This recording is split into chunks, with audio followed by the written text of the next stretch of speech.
मुझे लगता है कि पूरी भारतीय जनता पार्टी मैं शिवराज जी के हताश और निराशा के दौर से उबर नहीं पाई। और श्रद्धा जी, जिस प्रकार की परिस्थितियां देश भर में मोदी सरकार और बीजेपी के खिलाफ हैं, तो इस प्रकार की मानसिकता बहुत स्वाभाविक सी बात है।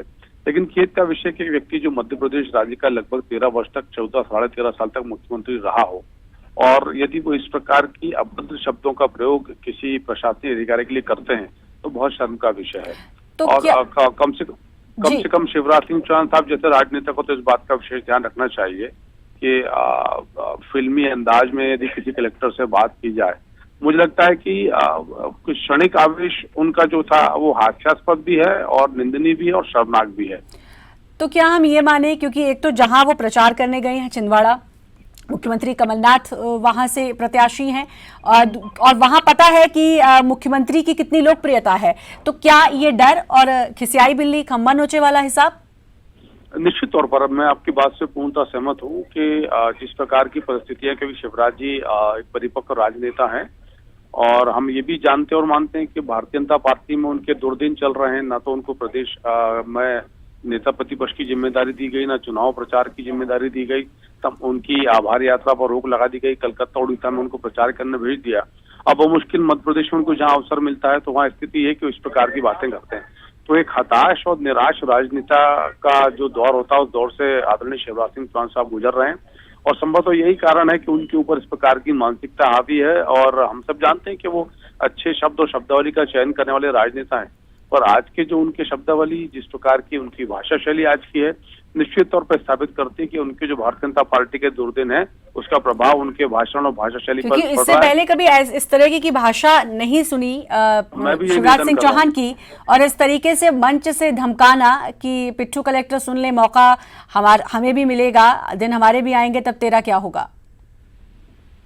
जी बिल्कुल सहमत हूँ आपकी बात से कि शिवराज सिंह चौहान साहब को सामान्य तौर पर माना जाता है कि शालीन और भद्र भाषा शैली वाले राजनेता हैं, लेकिन जब आप बराबर पराजय बोझ से ग्रस्त हो, आगे भी आपको कोई संभावना नजर न आती हो, देश भर में आपके यानी भारतीय जनता पार्टी और उनकी सरकार के खिलाफ का वातावरण हो, तो इसी प्रकार की स्थिति सामने आती है। पर फिर भी मेरा ऐसा मानना है कि राजनेता किसी भी पार्टी के हों, भारतीय जनता पार्टी के हों या कांग्रेस पार्टी के हों, शिवराज जी जैसे बड़े राजनेता के व्यक्तित्व को, जिनका पद और कद बहुत बड़ा रहा है, उनको कम से कम शालीनता का परिचय देना चाहिए। क्योंकि संयोग से, या हम यूं कहें कि इत्तेफाक से, जो तमाम राजनेता किसी भी पार्टी के बड़े राजनेता हैं, ये सोशल आइकन होते हैं। लोग इनकी भाषा शैली का, इनकी भाषण शैली का, इनके आचरण का अनुसरण करने का प्रयास करते हैं। तो यदि इस प्रकार की भाषा शैली एक बड़े राजनेता की होगी तो निश्चित तौर पर शर्म का विषय। मुझे लगता है शिवराज जी को चाहिए कि इस मामले में क्षमा याचना करें तो बेहतर होगा। और इस तरीके की भाषा आपको लगता है कि पार्टी के लिए, भाजपा के लिए बहुत नुकसानदायक साबित होगी? देखिए, ये ओवरऑल लोकतंत्र के नुकसानदायक है। मध्य प्रदेश में, श्रद्धा, हम जिस मध्य प्रदेश में है, वहाँ इस बात को लेकर बहुत प्रयास किए जाते हैं कि जो राजनीतिक दलों की भाषाई मर्यादा ना टूटे। वैचारिक प्रतिद्वंद्विता अपनी जगह, चुनावी द्वंद्व अपनी जगह है, और सबके बीच यदि भाषा का स्तर इस प्रकार नीचे आएगा, आपकी जो वक्तव्य शैली है उसमें गिरावट आएगी, तो निश्चित तौर पर पीड़ादायक विषय होता है। और वो भी तब जब कोई बड़ा राजनेता इस प्रकार के शब्दों का प्रयोग करे। बीजेपी नेता को लगातार हम फोन करने की कोशिश कर रहे हैं, लेकिन कोई भी फोन नहीं उठा रहा है पंकज जी। नहीं, अब उनकी समस्या ये है, बात